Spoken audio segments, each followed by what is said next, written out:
Good day, everyone. I'm Camille Harris, and I'm here hostessing Our Ventura today. And it's a very special day for me because I'm interviewing the angel of Ventura.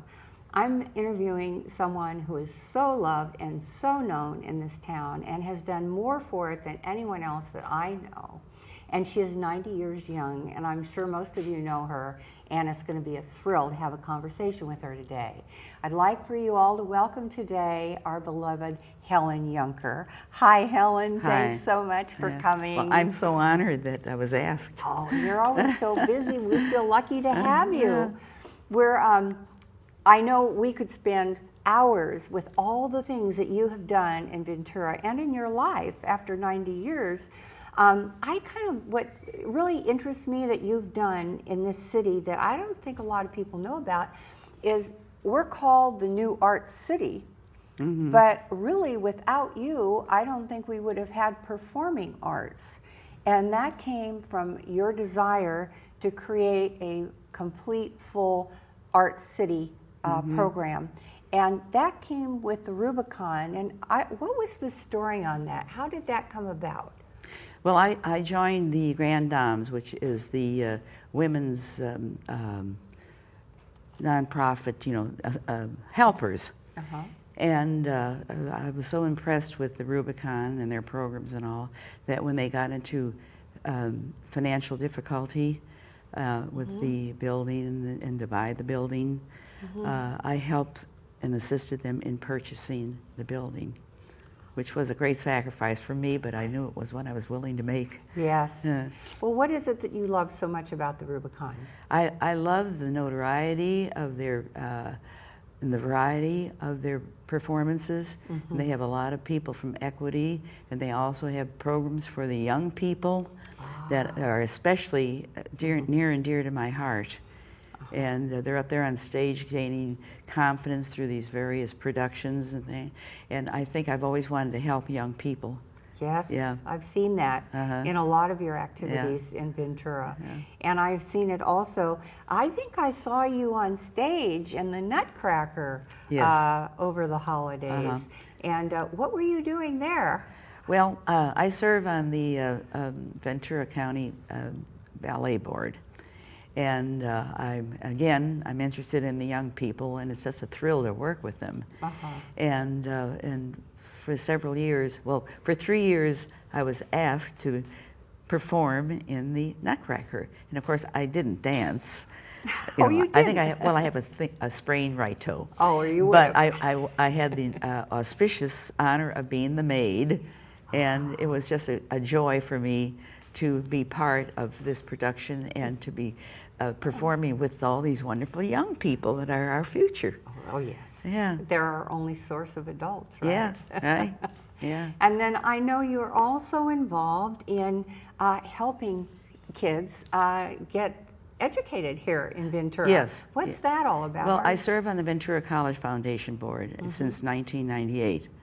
And I was supporting the opera workshop over the years, and we had wonderful productions, like a Funny Way thing happened on the way to the Forum, just all the stage plays, the musicals that are so popular. And I still support the music section of the college program, and I still continue to serve on the board, and we raise money, not only for the opera, but for needy students that have to get back into the educational stream and don't have the money to do so. We have a Phoenix program that pays their tuition, helps them with their books, and that's just one of the many phases of supporting and helping the young people. Boy, that is absolutely wonderful. I think I saw over there a Helen Yunker Theater. Yes, they named the theater part after me. Oh, and the Rubicon named their performance hall after me. Oh, that's really so I've left nice. my footprints on the sands of time, and I hope in people's hearts. Oh, definitely in our hearts. Yeah. And well, and all of the young people that you've helped over the years too. I mean, that is really your legacy. Yeah. But I know you have one other legacy, and this is how I met you. The City Council has open meetings every Monday night, and you can speak on any agenda item for 3 minutes. And I remember when I first went there, I had a concern about some people that I felt, you know, might be hurt by one of their actions. And there you were, sitting beside me. And I saw you standing up for justice and standing against injustice. And a lot of people in the community see you as a role model for engagement and standing up for your rights. And how did that all come about? Well, it's a long story, but I'll make it very short. In 1998, the city owned the lot next door to me, and it was an exit for the drainage out of the hillside homes. And the lot collapsed and was taking away the foundation of my house, or threatened to. And the city was responsible, and I went through 13 years of hell with the city trying to protect my rights and to save my home. And at the end, I went to court, and I did lose the case, and the judge overturned the jury's verdict in my favor. And so I had to proceed on my own, whatever it took, in order to save my home. And I'm at a culmination of it now, where they finally have sold it to a second buyer who's building a home, and they took over the liability that was the city's. So the city was the winner, I wasn't, but I guess my slope will be stabilized when this is all over. And that was the main thing. Yeah, it was. And you know, I also heard from someone that you actually, they're down on the beach. You had some property on the beach at one time. Right. And it's now those big condominiums down there or something? Oh yeah, down on Front Street, where they put an urban redevelopment down there, and the purpose of it was for affordable housing. Well, it ended up that they stole everybody's property, and I had an 80 by 200 lot with a big California home and 6 little cottages, and the city stole them from me. I had to donate them in essence, and I was not fairly compensated for it, and it was, and I had bought it for my future retirement, and I spent over 5 years fixing it up, and I ended up with practically nothing, and there was nothing I could do about it. So they stole that from me. I'll bet you didn't know that you were going to be retired this long either. No. But at age 90, I don't think that you've really retired at all. I certainly couldn't keep up with you. You're at something every day. Yeah, What's the secret? I don't know. Maybe it's my Swiss genes, and maybe it's my utter compassion for helping other people. Yeah. I think it's inborn, because my mother and father were just wonderful parents. And So it's a drive that you have to help other people. Right. I see. Right. And now I understand this is kind of coming about again. Now, we don't have redevelopment anymore, but there are still some homes, I guess, some parts of the city that are going to be redeveloped, but without the state funds. Is that so? Right. Yeah. Like the west side. Right. Well, redevelopment has gone by the wayside, and the city is now using code enforcement as a way of forcing people, in many cases, into foreclosure and losing their property, so that these little cottages and things can be picked up by the developers to do the intense dwelling units that are going to be taking the place of the little cottages. Oh, the stack and pack group, Right. Well, I think you've done a great service for people in waking them up to these things. I've seen several of your letters in the Star, and I'm just curious. There was an article in there last week, and there was something in the Star, and I think that you really have made this point. Yeah, well, this was in one of my 110 plus appearances that I made before the council over the year, on the first Monday of the month. 110. Wow. Yeah, and this was one of my this was on January the 15th, and I'd like to quote the Star's January article on this matter.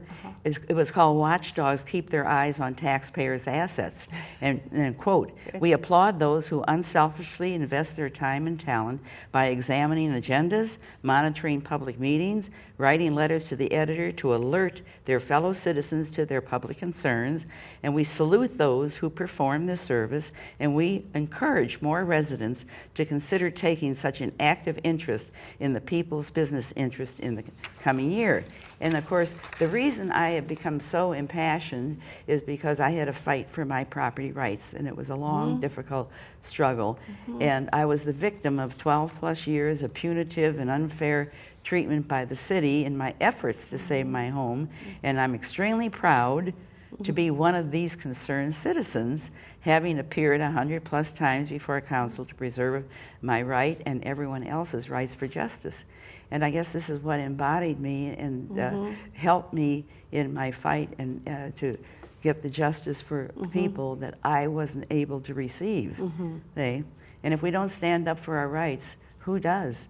And that's why we have to encourage everybody to look to what their rights are under the Constitution, and get the fair, and you get the fair and just treatment that you're entitled to. I never asked for anything that I didn't think I deserved, and I deserved my individual rights and my right to a fair treatment. And I think that's what inspired me the most. Well, you inspire a lot of people by speaking up the way that you do. It's just amazing. We see you there at that podium, just absolutely, you know, and it's not just, you're usually speaking for someone else, and their rights. And I think that CAPS, that's a wonderful service that CAPS does. Great. That we can see the city council meeting. Because our seniors, you're really the exception. Most of our seniors don't want to go out at night. And I love going out at night. I know you do.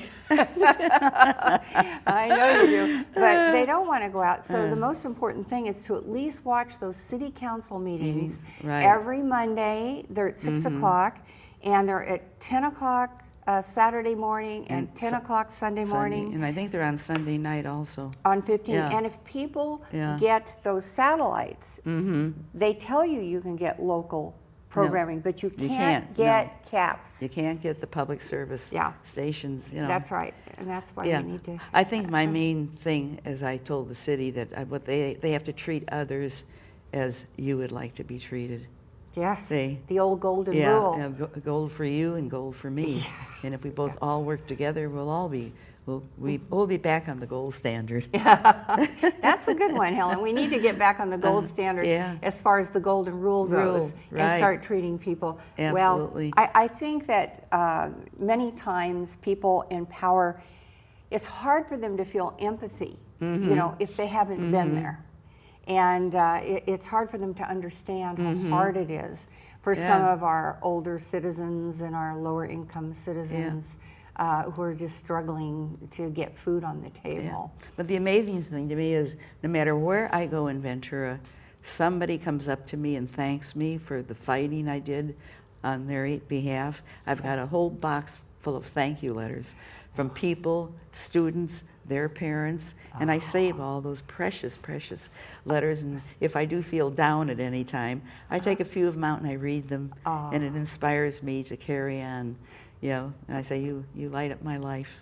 Well, you certainly do light up our lives. And I mean, not just the kids, but all of the people who are interested in the arts. And one of the things I noticed about the arts is that it's economically, it's bringing a lot of business to Ventura. And there's some pretty famous people that show up at the Rubicon. Absolutely. Yeah. We have people like Jack Lemmons and just any number of them. They were all equity people, and then you got to meet them afterwards and party with them and all. That isn't why I go to these things. Oh, of course not really. You don't like parties too much. But I like to be part of the community, and I hope God gives me the strength to carry on. At 90 years of age, you know, maybe I'm hoping to go to 114 and break the Guinness Book of Records. There's no reason that you wouldn't. There's no reason that you wouldn't. Well, I have an inspiration. I'm now the great aunt to 2-year-old twins, and I'm looking forward to sharing as much of their life as God will allow me to have. and because I want them to have advantages that other children don't have, or that their parents can't furnish to them. That's wonderful, Helen. That's wonderful. And you know, we're going to follow your life here and continue to be inspired by it. And we just can't thank you enough for all that you do for Ventura and for our kids. And I'm proud to say that I'm not only famous because of it, but I'm really infamous. Ah, okay. Thank you. Thanks, Helen, for coming. God bless you. Thank you for having me.